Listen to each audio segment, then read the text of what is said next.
ભગવાન વનની અંદર જઈને કેવી સુંદર બંસરી વગાડતા હશે, બંસરીના સૂરને છેડતા હશે.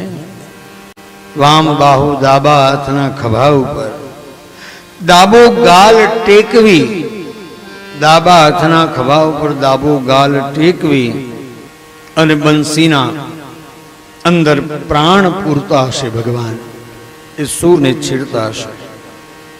વલ્ગિત ભ્રૂર અધરાર્પિત વેણુ, પોતાના અધર ઉપર ભગવાન એ બંસરીને ધારણ કરતા હશે. આજ ગોપીને બંસીની પણ ઈર્ષા થાય છે કે બંસી કેટલી ભાગ્યશાળી છે કે ભગવાન પોતાના હોઠનું ઓશિકું કરી અને જેમ એના ચરણ દબાવતા હોય એમ ભગવાન પોચા પગે એના સૂર છેડતા હોય છે. આજ ગોપીને બંસીની ઈર્ષા થાય છે કે બંસી કેટલી ભાગ્યશાળી છે કે ભગવાન પોતાના હોઠનું ઓશિકું કરી અને એના ચરણ દબાવે છે.